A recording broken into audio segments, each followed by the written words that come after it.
What is going on, everybody? So in this video, I'm gonna break down how I made $2,926. At one stage, my journaling says at one stage I was up about 4,500 or 5,000. I thought I would be up big. I thought I was up like 8, 9 grand, but when I was journaling, I realized like it was like, all right. So let me break down the trades, what I did well, and what you can learn from this moving forward. Today, it was a little bit tough trading. I would definitely say that it was a little bit tough. Price action was a little bit quicker than like it was more scalps than just like kind of taking normal trades. It's more like quick scalps, and but turned out it was just like I was in a zone and I was able to even though we had like couple losing trades right at the market open within like 10, 15 minutes, but I was able to come back from those by four winning trades. So let's break it down and let me give you the sauce on how I did it. All right. So the first things first I want to talk about because of the first trade that I took is the sucker strategy. All right. So sucker strategy, I'm sure everybody, hey, on the Zoom call right now, you know what sucker strategy is. If you don't, I'll quickly give you a recap. All right. So sucker strategy is basically after hours. So this is when the market shuts at 4 p.m. So after hours, whatever the market's doing. So let's say 8 p.m. is 8 p.m. Eastern time is still when the market is after hours open. So let's say the price closes at $100, right? And then 4 a.m. is when the, or 4:30 a.m., 4 a.m., whatever, is when the pre-market starts. So let's say if there's a gap up in the pre-market, price opened at 101. That means this gap up, not the pre-market action gap up, but the gap up that we saw overnight. All right. If this gap up is significant and it hasn't filled during the pre-market, sometimes what happens is we gap up and then pre-market action, we make a wick and we fill the gap already. All right. That is not a criteria for sucker strategy. So basically you want to see is a gap up and then the price pushing towards one direction. Now, what do you need to do after all this is you can go, you can wait for the market to open. So this is where the market opens, 9:30 Eastern time. When the market opens, you wait for the price action to show you kind of um, a little bit. Well, basically, the whole theory behind this is when we gap up, all the people who do not know how to trade, when we gap up, all the people who do not know how to trade, you know what they're thinking? They're like, oh my God, this can keep going up. That's what they're thinking, right? Oh my God, this Apple looks so good. This can keep on going up because it gapped up a little bit. They're like, oh my God, this can keep on going up. And one of the most basic strategy that most of the suckers use, I'm sorry if I offend somebody with the word suckers, but people who do not know how to trade, I mean, you're a sucker. I, so sucker strategy is when the most basic strategy is as soon as the pre-market high breaks, let's go long. When going long means let's buy shares or buy calls. All right. And this is what the smart money understands already. They know that this is what these people are doing. So what they're doing now is they're like, smart money's thinking, all right, I went long around $100 and I had 10,000 shares. Markets right now, market gapped up 101. I made 10,000 already. Market gap moving up already. I'm up like 40 grand just from overnight move. Man, like this is beautiful. Now think about it. If you have few iPhones, would you sell your iPhone to people in a crowd which want to buy iPhones, or would you try to sell the iPhones to people who don't want to buy iPhones and you want to really get rid of it right now? Of course, you'll go to the spot where a lot of buyers are sitting there and you want to sell your iPhones, right? Does it make sense? It's pretty much the same concepts that they're like, okay, I want to sell all these shares, but who would buy at these inflated prices? Oh, definitely, they're gonna be some suckers. As soon as the pre-market high breaks towards the upside, they're gonna be some suckers who are gonna come and try to buy this stuff. So who's selling it to them? The people who bought it overnight and they're up big time already. Now they're like they already know that as soon as the pre-market high breaks, all these suckers gonna jump in. And now what we wait for is we wait for the pre-market high level to break towards the upside and then fail. As soon as it fails, you can put a stop loss high of the day and jump in puts. This is the concept behind it. It works towards either side, whichever side you want to trade. And once you do this, So let's say as soon as it breaks towards the downside, you jump in puts and the stock started moving down. Now this is a bit advanced because it tells you where your stop loss is, but it doesn't tell you where your profit target is. So profit targets usually like VWAP or 200 moving average because this is big quick. So that can be profit targets. Okay, that's basically the strategy. How to catch the suckers, and that's a trade that I did on Apple right at the market open. And also I use 2 minute chart. I'm sure everybody here knows I use 2 minute chart right at the market open for first 30 minutes of the market. And on 30 minutes, what happened was we had a gap up. Look at this. Hey, what I just explained. Market closed at what price? 226.23. Where did we open? We opened at 226 or nearly 227. Is this a gap up? Yes. Now the same gap up happened on SPY as well. Look at this. Same gap up happened on SPY. Market closed here, opened here. But what happened was in the pre-market, we filled this. So is this a criteria anymore? No, this is not valid anymore. Done. Same thing happened on kind of Tesla. Tesla gapped up. Man, these charts take freaking forever to load. Tesla gapped up. Look at this. Tesla gapped up till here. Did the gap fill? No. Okay. What happened was right at the market open, this is the pre-market high. Right at the market open, we tried to, this is the pre-market high, this yellow line. We tried to push towards the pre-market high, but it didn't break. And this works within first 5 minutes, right? It didn't break, so we never jumped in, even though it worked. But this is not the strategy. We need to wait for the pre-market high to break and then fail. And that's pretty much what happened on Apple. Look at this. This is the pre-market high right here. This is 928's high. That's a pre-market high. As soon as it broke, I'm like, okay, cool. Let it break, let it fail. The moment it failed, I didn't do heavy position size, but this was a trade. All right, that makes sense to everybody on the call. And now, where would be the profit target? The first profit target can be the VWAP. Now, VWAP was sitting right there, so I'm like, yeah, let's see, let it ride. I took some profits around this 200 moving average on 2 minute chart, and I took some profits on the 200 moving average on a 5 minute chart. The moment I hit that, so 227.3, and then I forgot to even because I had like few contracts. I forgot about this position. I think I closed somewhere around there. But that was a trade. Beautiful move. Look, this move went from 229 nearly down to 227.35. All right. Now, who lost money here? Suckers. Who made money? People who know how to use um, suckers to their advantage. And that's how you can print using this sucker strategy. That was Apple. That kind of set up the tone for the day. I was like, just like, man, I'm feeling good. All right.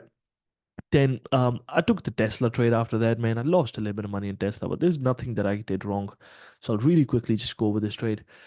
Um, so what do we wait for, yo? Once we see an impulse move, what are we waiting for? Type in the chat. Let me know. After we see a big move towards the upside, all right? After we see a big move towards the upside, what are we waiting for? We're waiting for a pullback, right? Now, a pullback happened right here. Now, let me go back and actually do the replay. Show you, and I'll show you what kind of the mistake I made. So this is Tesla. Yeah, this is Tesla, and move happened. I'm waiting for a little pullback. Initial entry was roughly here. I did an initial entry, but where I kind of made a mistake was my entry was right here. Okay, we had a big move towards the upside. I had a little pullback, and then this became my entry. So wait, as it moved up towards my critical level, I took a little bit off. But the mistake where I made was as soon as we saw this candle right here, I'm like, sweet. And then I kind of looked at this particular pullback as another entry. Instead, this such a huge, think about this, two green candles is getting covered by one red candle. The price action, just think of the price action. Now, does this even in the momentum module I talk about, this momentum is slowing down, yeah? Can you all see? The candles becoming like a little uglier and uglier. When the trend is nice, man, the momentum's pushing. We see this. But here, this is a mistake I made. This is where I kind of wrecked up a little bit. And then I saw this as another potential freaking entry. I jumped in again. The moment now, why do I jump in? The moment I saw a break above this particular candle on the next candle, I jumped in. Stop loss can go just below this. All right. It would try to go. I'm like, okay, if it breaks above this critical level, this is gonna make a nice move towards the upside, rather than thinking this candle ruined the mood. All right. If the You always got to think of it like a psychology. If you're a buyer and you want to buy, you can always come back later. You're like, man, I don't like this particular candle. I can always come back later. And this was such a huge red candle. Even though the volume was significantly lower, I should have avoided this. Or I should have paid attention to this green candle having even less volume. That's kind of a little mistake that I made where even though I caught a move, decent move first, kind of a mistake I made on this trade, which I didn't like. When I was journaling and I looked at it, I'm like, nah, this could have been avoided, right? And what happened is, boom, it went down, hit my stop loss, and it went back up again. Whatever, but it hit my stop loss. The moment I hit my stop loss, what am I doing?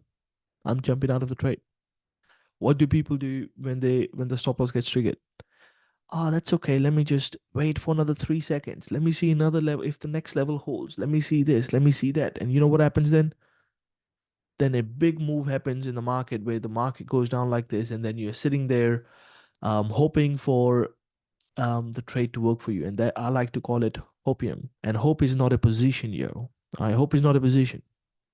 It's not a strategy. It's not a position. And then they're sitting there praying to God, please God, I will never make this mistake again. And guess what? They're doing the same mistake again in like 5 minutes.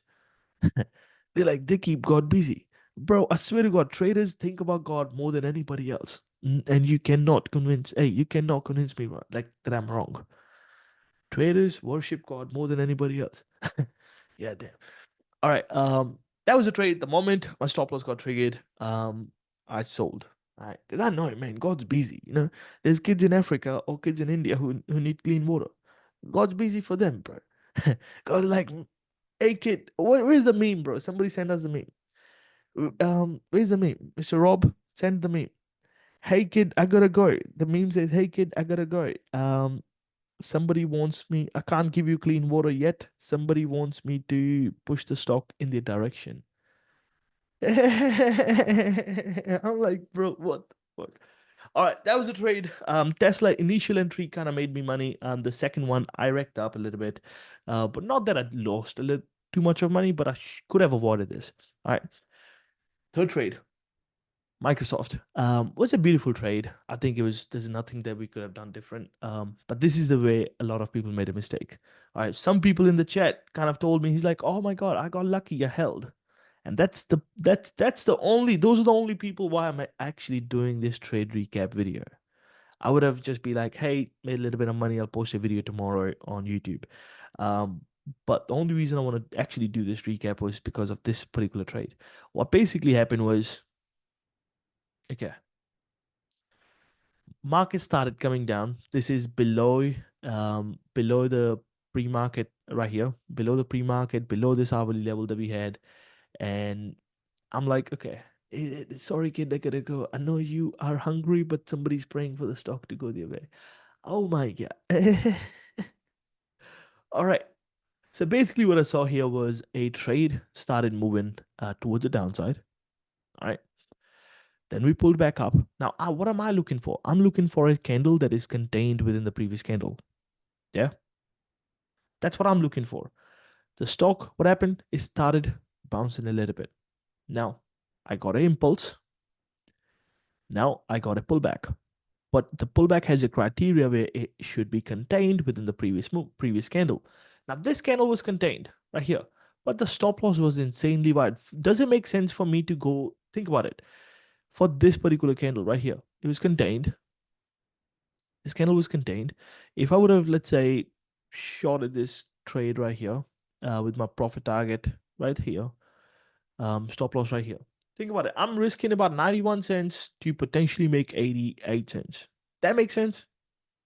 Nah. Based on this reward, doesn't make sense. And also, it's a huge freaking candle. I don't want to risk that much, man. So I waited. Like, yeah, no problem. Let's see. No problem. Let's see. And then I got this candle right here. I'm like, oh my God, this could be nice. Is it contained? Yes. So what's the bet that I'm taking right here? The bet that I'm taking is if we do go short with a stop loss right here, the profit target is this. Now that makes sense. where you're risking about 38 cents or 40 cents to potentially make over $1. To me, I'm like, dang it, this trade is a good trade. Sweet. Why the insane move has happened?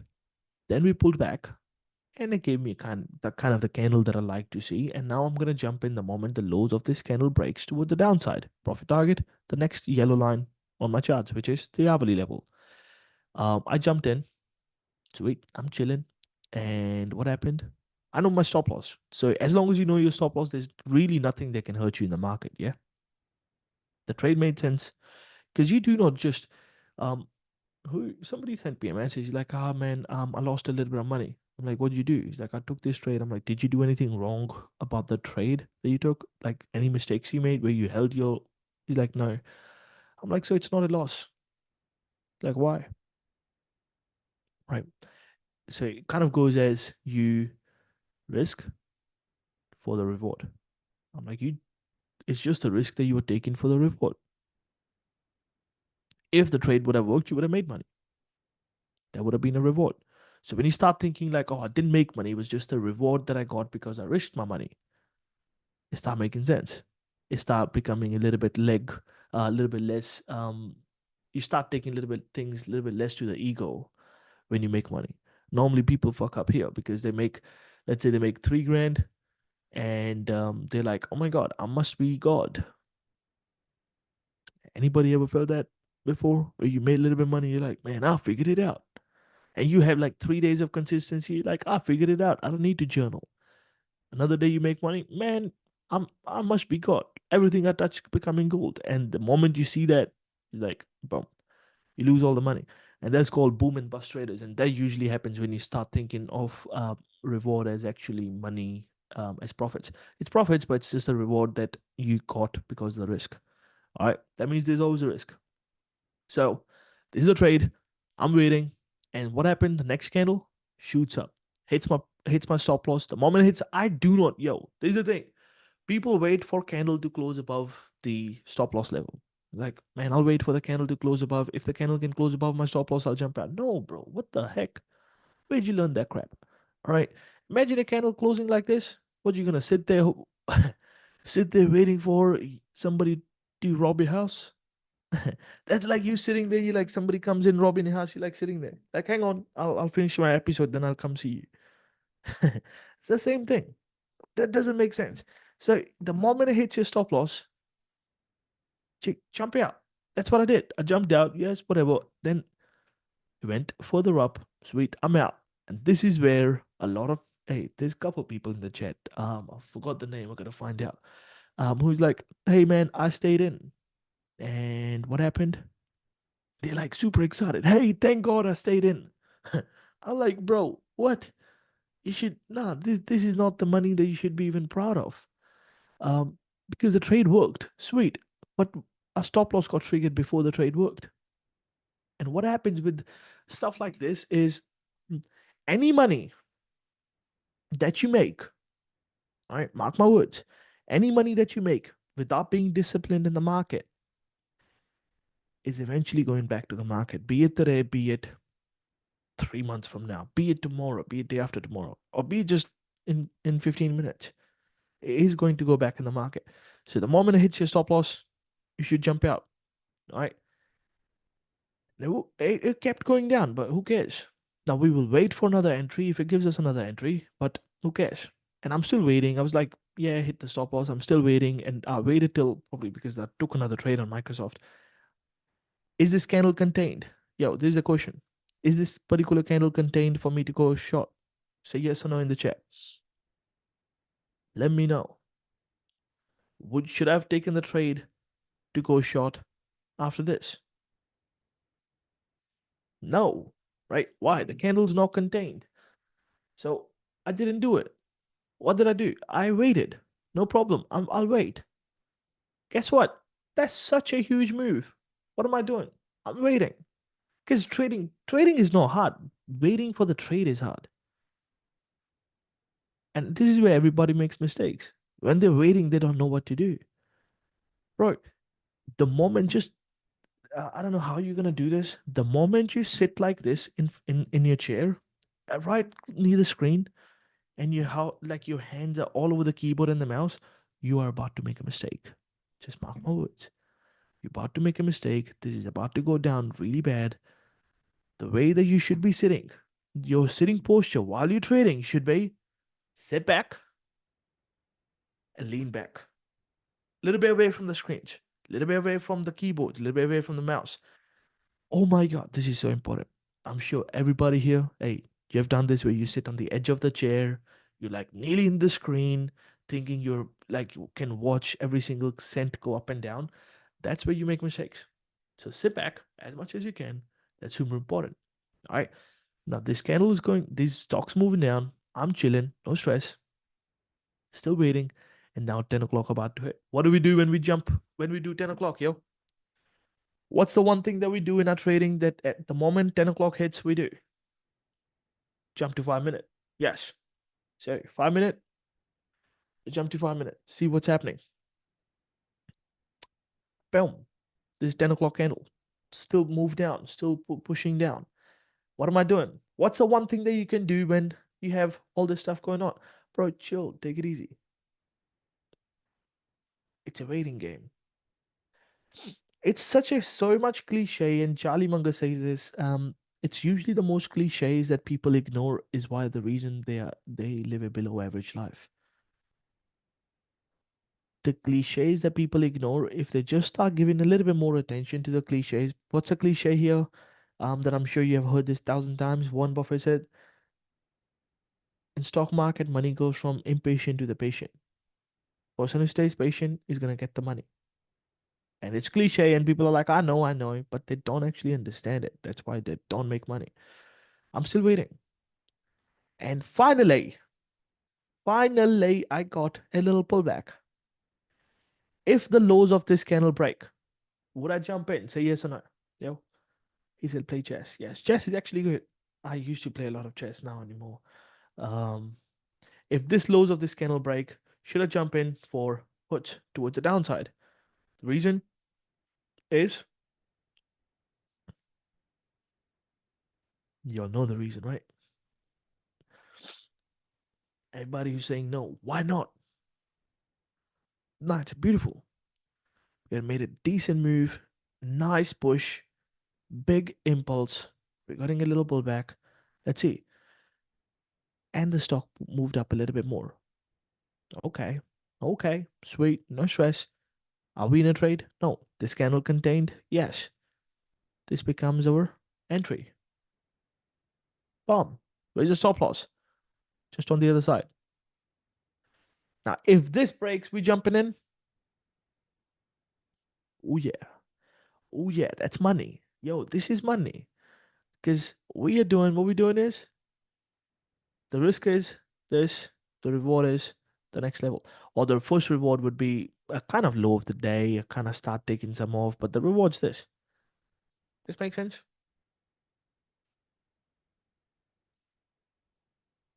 Right?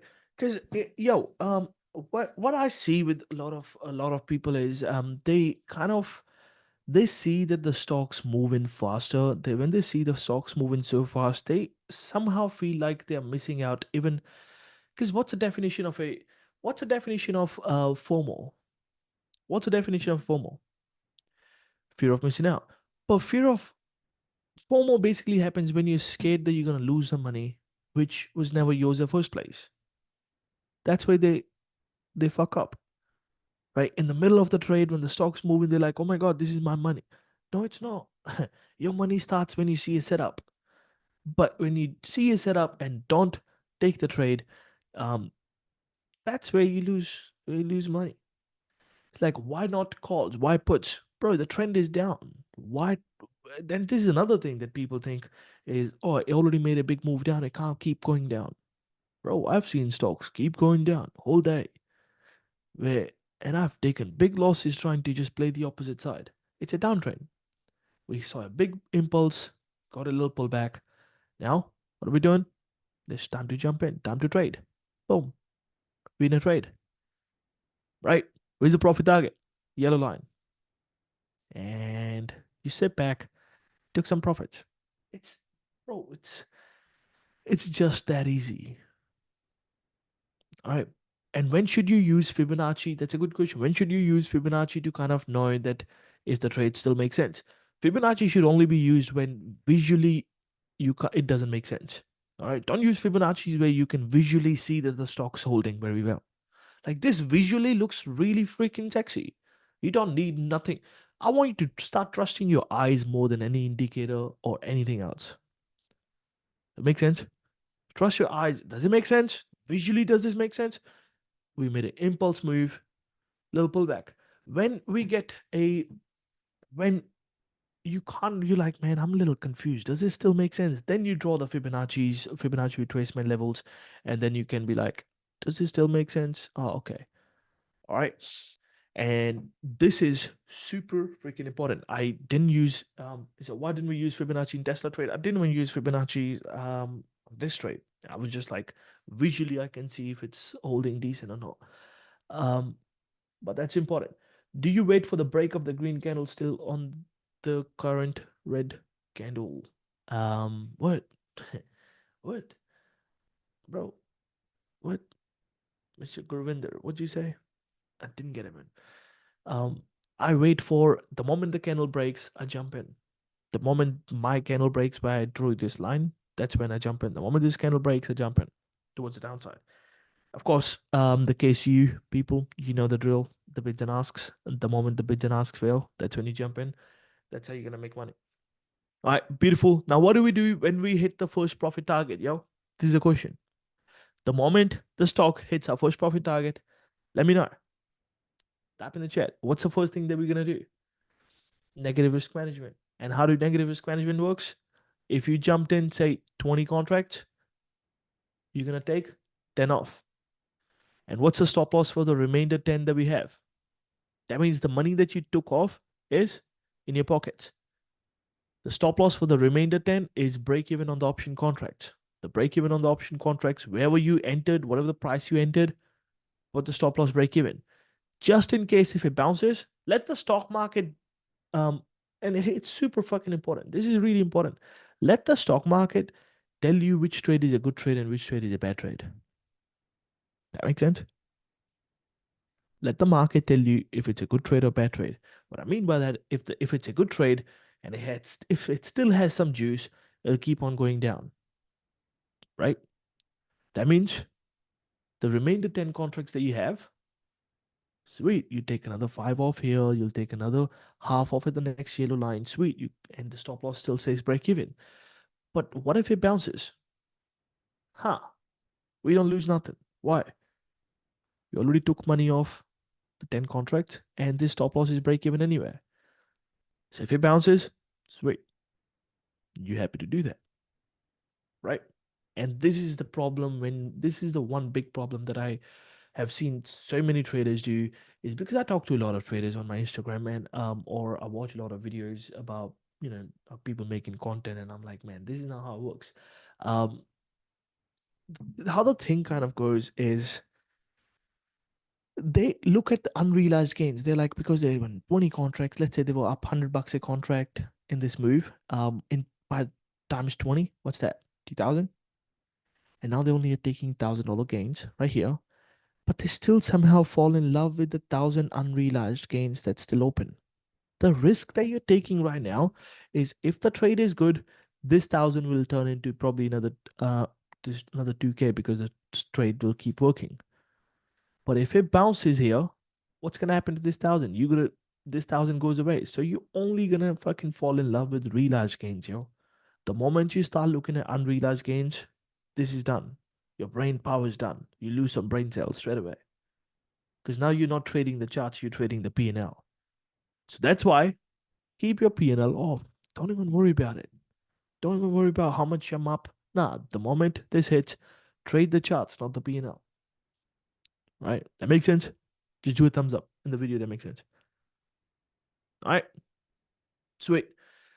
This was a trade. Let's see what happened. On the next candle, I was like, okay, it can get down to 425.5. And we started seeing the bounce right here. And the break even got triggered. And I jumped out. Beautiful. Beautiful trade. Right? Put the money in my pocket and I'm out. Then the trade came on, then took the trade on. This was AMD, kind of similar trades, man. This is all like all happening really quick at the same time. For the AMD trade was pretty much the similar trade, exactly the same. At the same time, sorry, at the Microsoft, what time it was happening? This is 10:10. AMD was pretty much the similar time as well. Right here, it is 10:10. Big move down, pull back, and even in the chat, I mentioned even in the chat that there's too many trades setting up. Just trade whichever trade you want to trade, and whichever direction you want to trade.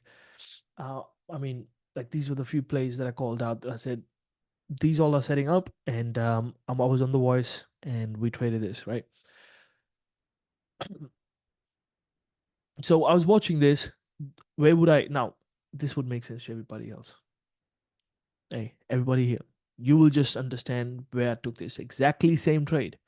The yellow line, what I do half off, right? The next yellow line, I would have taken another half off. But the moment this goes up, what happens? What gets triggered? The stop loss. How? Break even stop loss. Because I took some profits the moment this particular candle broke towards the downside. Right.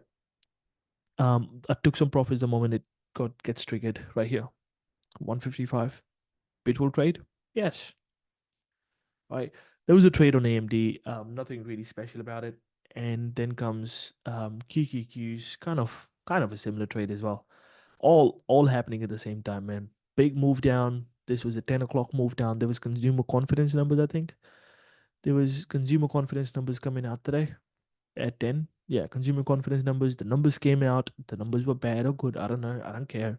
I care about price action. Stock started coming, the trade started coming down. I'm waiting for a pullback.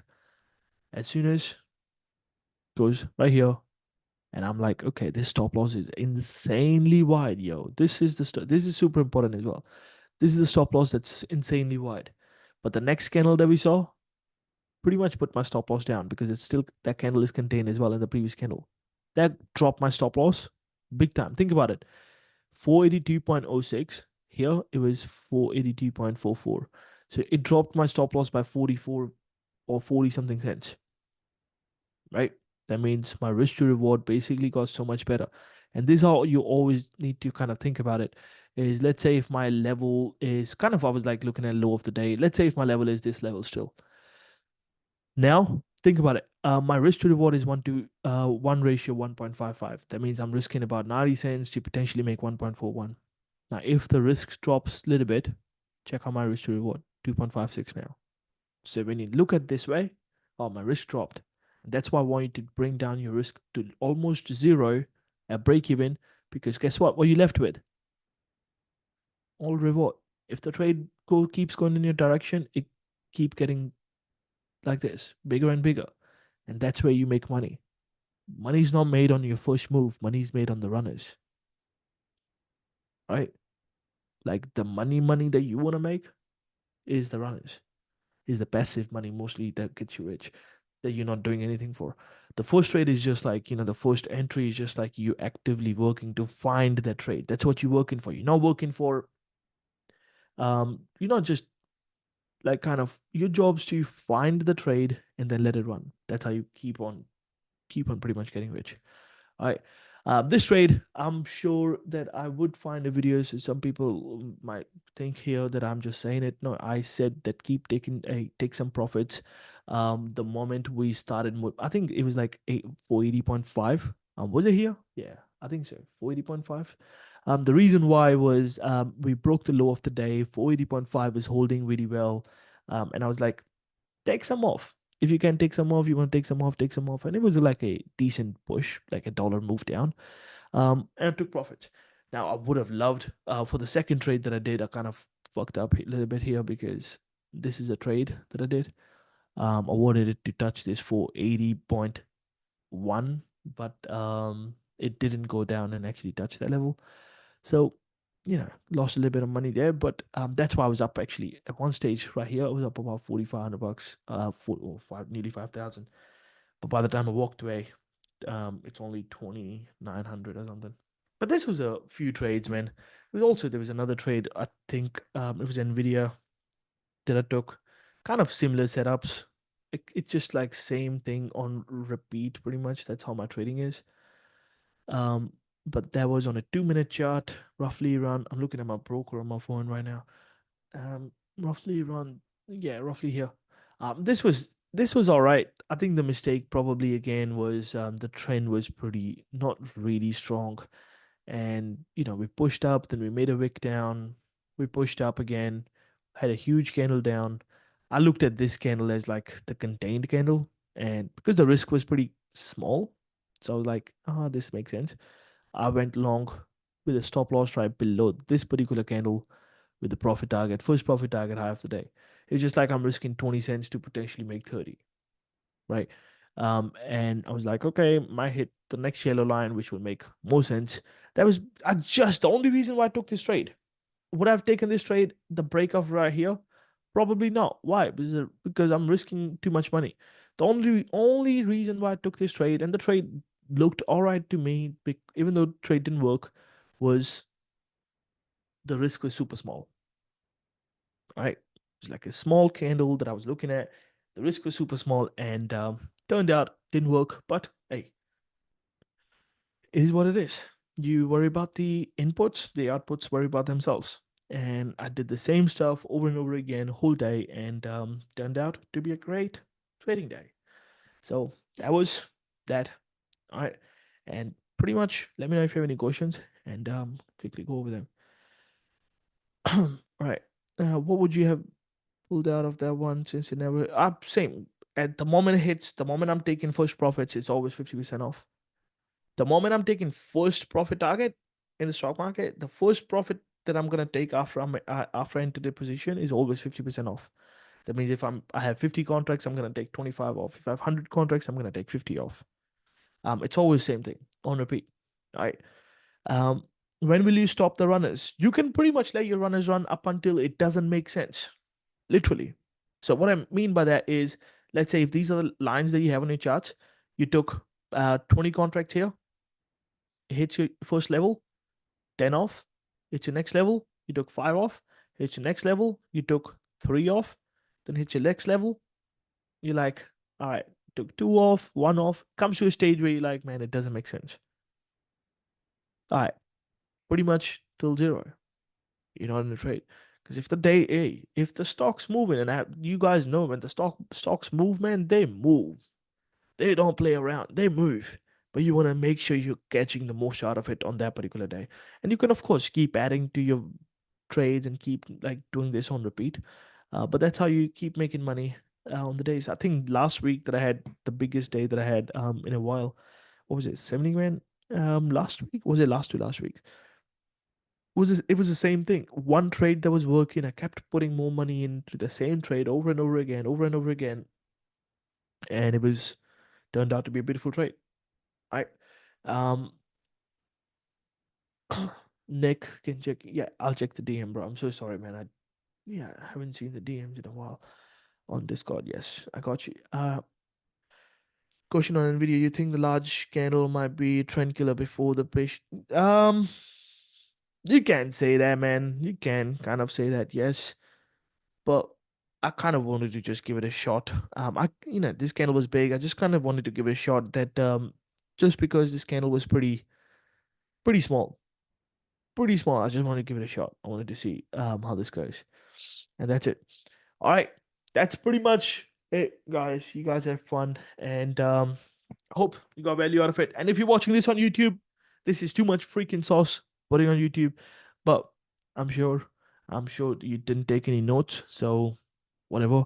Um, um, and I'll see you guys later. And if you're on YouTube, yo, subscribe because I see some meme trading channels that are not even giving out sauce.